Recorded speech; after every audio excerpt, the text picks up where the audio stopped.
6 avril 1917. Le Congrès des États-Unis décide d'entrer en guerre contre les empires centraux, d'où nous sommes revenus dans l'épisode précédent. Ce conflit, débuté à l'été 1914, devient alors une guerre mondiale et touche tous les continents, mobilise toutes les ressources humaines et économiques des belligérants dans un seul but, la guerre totale. Mais alors, qui sortira vainqueur de ce conflit? Qui seront donc les grands perdants de cette guerre? Nous voici donc arrivés au dernier épisode de notre série consacrée à la Première Guerre mondiale. C'est parti générique.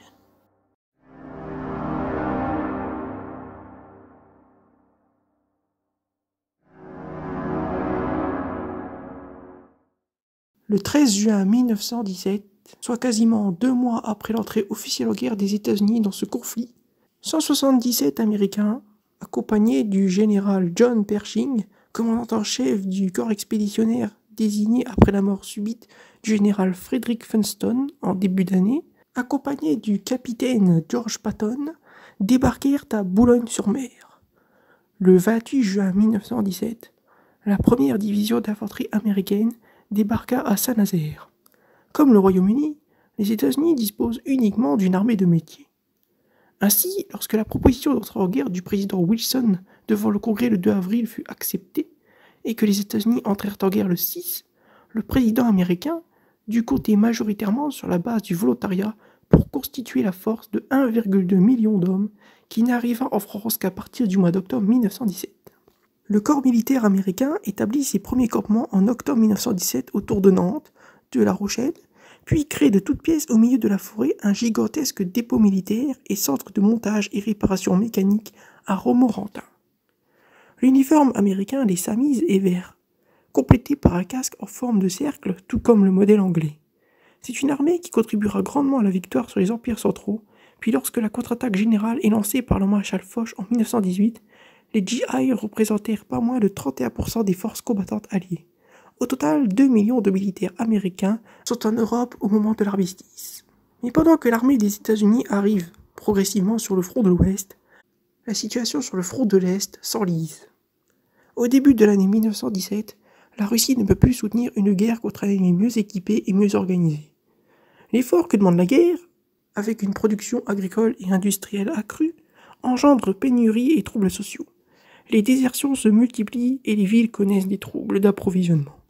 En février 1917, les manifestations et les grèves qui éclatent dans la capitale Pétrograd aboutissent au renversement du régime tsariste.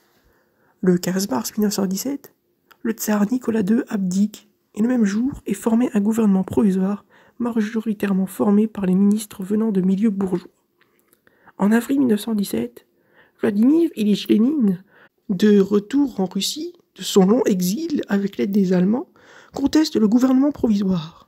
Il considère que seul le pouvoir donné aux soviets fera vivre les idéaux de la révolution.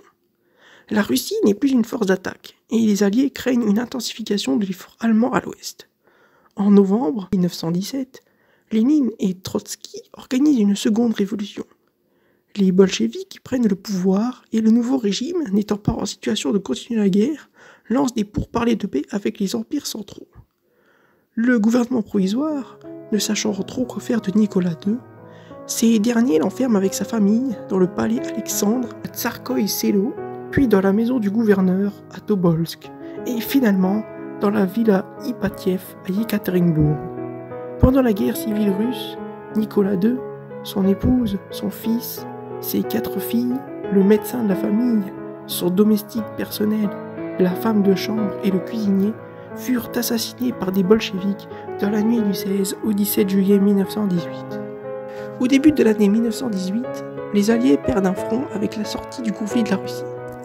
La Russie bolchevique signe le traité de Brest-Litovsk en mars 1918. L'Allemagne occupe la Pologne, l'Ukraine, la Finlande, les pays baltes et une partie de la Biélorussie. Les Allemands profitent aussi de cette défection pour envoyer d'importants renforts sur le front ouest et tenter d'obtenir une victoire rapide avant l'arrivée effective des Américains. C'est le retour de la guerre de mouvement. Le haut commandement allemand sait qu'il dispose d'un délai de quelques mois, jusqu'à juin voire juillet 1918, pour remporter une victoire décisive sur les troupes alliées.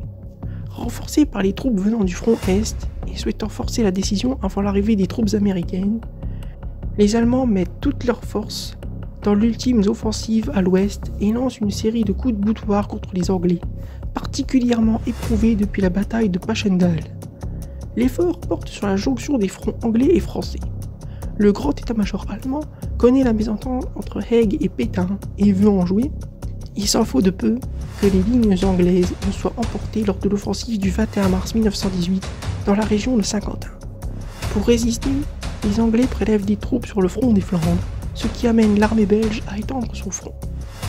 Le 17 avril 1918, le général Wilson propose en conséquence de reculer le front des Flandres sur une ligne plus courte, ce qui priverait l'armée belge d'une partie du territoire national qui lui reste. Le roi des Belges s'y oppose, de même que le généralissime des armées alliées, le maréchal Foch. Les Belges parviendront d'ailleurs à repousser une offensive allemande à Merkem, tandis qu'il faut toute l'autorité de Clémenceau pour amener le général Fayolle à intervenir dans la zone de l'armée britannique et sauver celle-ci. Par contre, une offensive enfonce les Français le 27 mai 1918 au chemin des Dames et amène l'armée allemande à la hauteur de Reims et de Soissons, après une avancée de 60 km. Les divisions de l'armée du Kaiser écrasent celles des Alliés. 2 bombardements nocturnes avaient déjà été effectués sur Paris en mars 1915 et janvier 1916 par des Zeppelins. Depuis, les bombardiers Gotha G larguent des bombes de 300 kg, beaucoup plus puissantes, appelées torpilles.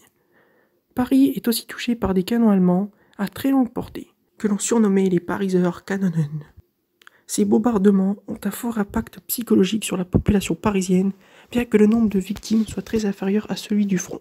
Entre la fin du mois de mars et le début du mois d'avril 1918, 500 000 Parisiens, sur une population de 3 millions, partirent en exode de la capitale vers la province ou la banlieue lointaine. À Paris, on commence à envisager une défaite et certains évoquent un repli du gouvernement vers la Loire. Mais les Français tiennent bon et la rupture décisive du front allié n'étant pas atteinte, le haut commandement allemand envisage alors un ultime effort et souhaite le diriger à nouveau sur les troupes britanniques, rébutées et plus affaiblies, afin de les rejeter à la mer en les coupant de l'armée française. Cette offensive doit être procédée par une autre offensive contre l'armée française afin d'immobiliser les réserves de celle-ci et les empêcher de soutenir l'armée britannique. Lancée le 15 juillet 1918 par les troupes allemandes en Champagne, cette offensive préliminaire de diversion permet pour la première fois de voir la mise en œuvre à cette échelle de la tactique française de la zone défensive formalisée par le général Pétain depuis près d'une année. Les troupes allemandes pénètrent les premières lignes françaises, dont les forces organisées en profondeur, avec des môles de résistance, leur opposent un feu meurtrier sans reculer. La progression allemande est cependant importante au début et la Marne est franchie. C'est la seconde bataille de la Marne après celle de septembre 1914. Mais les troupes allemandes se sont aventurées très au sud et disposées en pointe sans se prémunir des contre-attaques de flanc lancées par les môles français. Elles sont bousculées par une contre-attaque française dans la région de Villers-Cotterêts, commencée le 18 juillet 1918. Les résultats de cette contre-attaque sont dévastateurs pour les Allemands, dont les défenses se désagrègent avec la désertion d'1 million de soldats. Les troupes allemandes doivent refluer vers le nord, évitant de justesse l'encerclement. À compter de cette date, l'armée allemande n'est plus jamais en mesure d'engager une action offensive. L'initiative étant désormais dans le seul camp des Alliés qui vont engager dans les mois suivants des contre-attaques permettant de regagner le terrain perdu au cours du printemps 1918, puis des contre-offensives majeures. La grande offensive victorieuse eut lieu le 8 août 1918. Les soldats canadiens, soutenus par les Australiens, les Français et les Britanniques, lancèrent une attaque en Picardie et enfoncèrent les lignes allemandes. Plus au sud, les soldats américains et français se lancèrent aussi dans l'offensive Meuse-Argonne, qui fut elle aussi victorieuse. Pour la première fois, des milliers de soldats allemands se rendirent sans combattre. Les troupes allemandes ne purent résister aux armées alliées, maintenant coordonnées par le général Foch. Symbole de l'effondrement du moral des troupes allemandes, le général allemand Ludendorff qualifie le 8 août de jour de deuil pour l'armée allemande. Le projet de création d'une réplique de Paris commandée par l'état-major français afin d'honorer les aviateurs allemands venus bombarder la capitale entra en service en septembre 1918. En Flandre, l'offensive, comprenant des troupes françaises et britanniques, jointes aux troupes belges, démarra le 28 septembre 1918 à 5h30 du matin, sous le commandement du roi des Belges.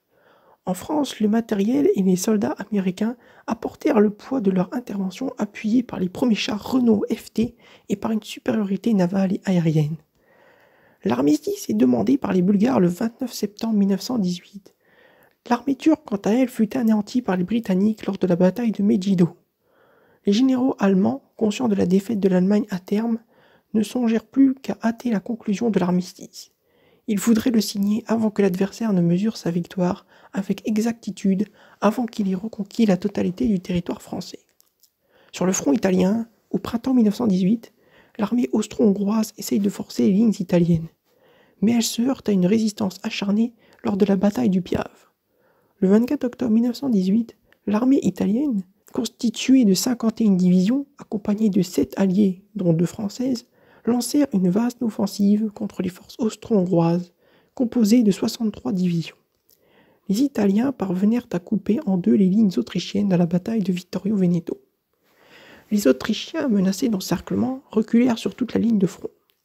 Le 3 novembre 1918, les Italiens prirent les villes de Trente et de Trieste. Une tête de pont de l'armée italienne pénétra en Slovénie jusqu'à la ville de Postonia. L'armée austro-hongroise, démoralisée par la désertion de nombreux contingents slaves, est vaincue. Elle perdit 350 000 soldats et plus de 5 000 pièces d'artillerie. L'Autriche elle-même resta presque sans défense et l'Empire austro-hongrois est contraint de signer l'armistice le 4 novembre, à Villa Giusti, dans le nord de l'Italie.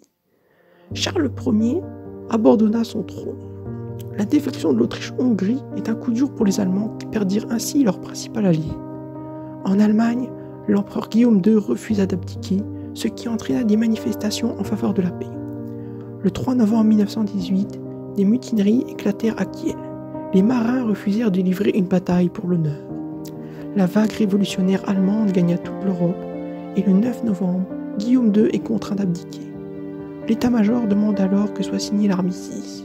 Le gouvernement de la Nouvelle République allemande le signe alors dans la forêt de Compiègne, à côté de Retonde, le 11 novembre 1918, dans le train du maréchal Foch, alors que les troupes canadiennes lancèrent la dernière offensive de la guerre en attaquant Mons, en Belgique. Ainsi, les Allemands n'ont pas connu la guerre sur leur territoire. Ayant campé pendant 4 ans en terre ennemie, ils imaginent mal qu'ils sont vraiment vaincus. Âgé de 40 ans, Augustin Trébuchon est le dernier soldat français tué durant la Première Guerre mondiale. Il perd la vie à Vrignemeuse, dans les Ardennes, à 10h45, soit 15 minutes avant le cessez-le-feu. Pour sauver les apparences, l'état-major allemand fait circuler la thèse du coup de poignard dans le dos, dont se servira Hitler quelques années plus tard. Les clauses de l'armistice paraissent d'autant plus dures à la population allemande. Reddition de la flotte de guerre, qui doit être livrée au Royaume-Uni. Évacuation de la rive gauche du Rhin. Livraison de 5000 canons, de 30 000 mitrailleuses, de camions, de locomotives ou encore même de wagons. Malgré cela, en comparaison des dévastations causées en territoire ennemi, la puissance allemande n'est pas affectée en profondeur, car en 1918, la puissance industrielle de l'Allemagne, qui est un élément majeur de la force d'une nation, est toujours intacte, puisque jamais elle n'a été attaquée sur son sol, au contraire de la situation en France et en Belgique. Plus tard, les propagandistes nazis ont ainsi pu déclarer que l'armée allemande avait protégé le pays et ne s'était pas rendue, la défaite incombant uniquement aux civils. La reconstitution des récits ultérieurs des civils et combattants, ainsi que les photos mettant en scène la liesse suivant la signature de l'armistice, doit être tempérée, car les rituels festifs d'accueil des vainqueurs et du retour des soldats laissent rapidement la place au travail du deuil dans un contexte de démobilisation morale et culturelle. Les pertes humaines de la Première Guerre mondiale s'élèvent à environ 18,6 millions de morts. Ce nombre inclut 9,7 millions de morts pour les militaires et 8,9 millions de morts pour les civils. Les alliés de la Première Guerre mondiale, comme les empires centraux, perdent approximativement plus de 9 millions de vies chacun. Les morts de la grippe espagnole que les mouvements de troupes et de travailleurs pendant la guerre ont contribué à propager ne sont pas comptés.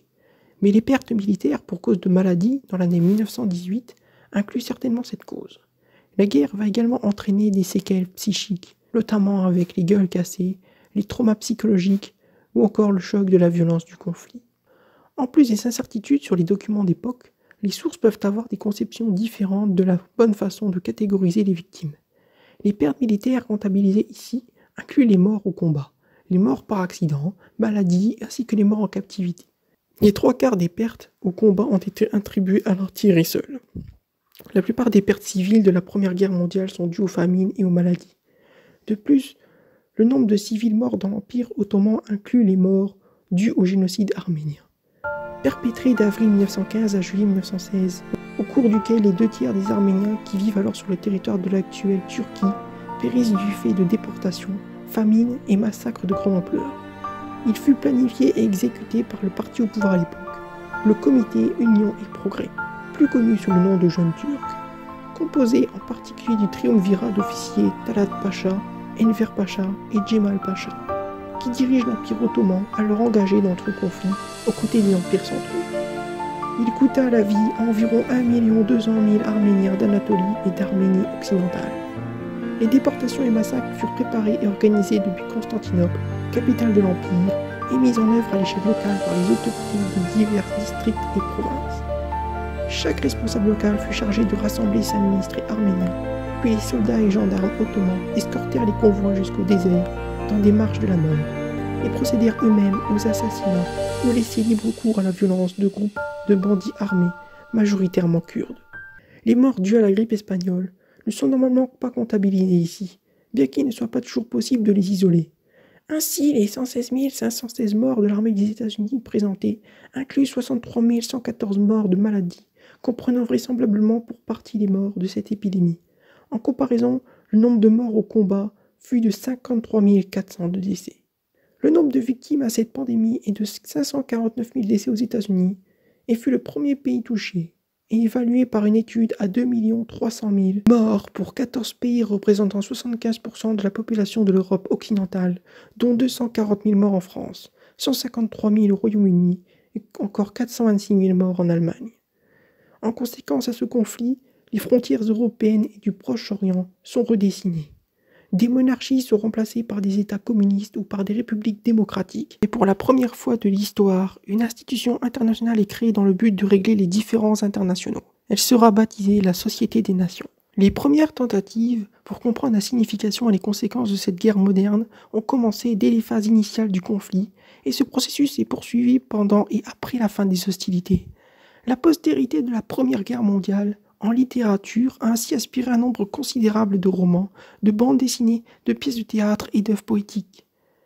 Cette guerre fut également la première guerre médiatique par l'ampleur de ses archives photographiques et filmées, ainsi qu'à travers l'évolution des communications, avec notamment l'utilisation du télégraphe sans fil.